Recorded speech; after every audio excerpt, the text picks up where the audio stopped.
আচ্ছা, এটা একটু শুরু থেকে বলি। হ্যাঁ, 5ই আগস্ট যখন আমি সংবাদ মাধ্যমে, তো আমি একদম বসেই ছিলাম যে দেখার জন্য যে কি সংবাদ হয়, আজকে কি বিষয় আসে। তো সেনাপ্রধান যখন বললেন যে তিনি হচ্ছে ব্রিফ করবেন, তখন আমার একটু সন্দেহ হয় যে শেখ হাসিনা কি তাহলে কোনো ধরনের সিদ্ধান্ত নিয়েছে যার কারণে সেনাপ্রধান হচ্ছে এইটার ব্রিফ করবে। তো আমাকে একজন বললেন যে মনে হয় পদত্যাগ করবে।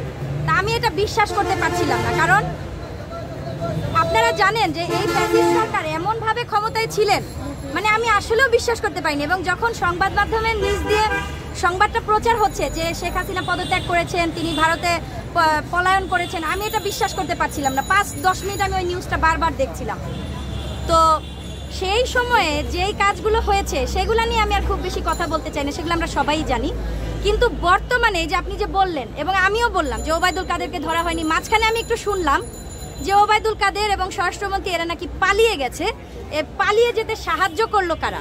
এবং এই সংবাদটি আমি দেখেছি সৈয়দ আবদুল্লাহর পোস্টে, টাইমলাইন থেকে। আপনারা জানেন সে খুব সরব, সে সব ব্যাপারে এরকম কথা বলে। তো তার ওখান থেকে আমি জানতে পারলাম যে মানে মোটামুটি একটু মানে পালিয়ে যেতে সাহায্য করছে, বা তাদেরকে বিচারের অন্তর্ভুক্ত যাতে না করা হয় সেই বিষয়টিকে একটু মানে সুযোগ দেওয়া হচ্ছে। তো এইটাতে আমার ঘোর আপত্তি।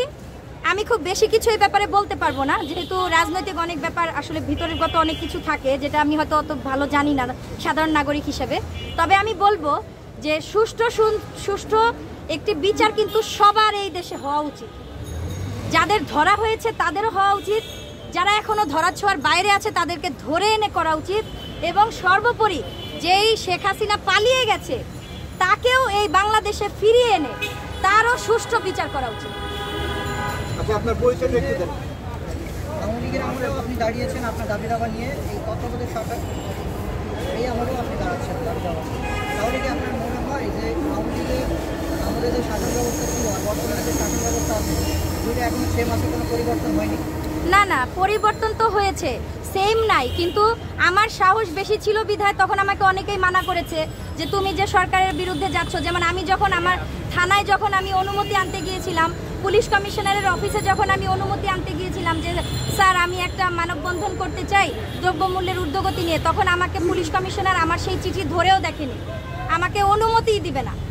পরবর্তীতে আমার হাতিঝিল থানার যিনি ওসি ছিলেন, অফিসার ইনচার্জ, উনি আমাকে বললেন যে দেখুন, আপনি যদি অনুমতি নিয়ে মগবাজার মোড়ে দাঁড়াতে চান, এই অনুমতি আপনাকে এই সরকারের কেউই দিবে না, কোনো পুলিশ আপনাকে দিবে না, কেউ আপনাকে দিবে না।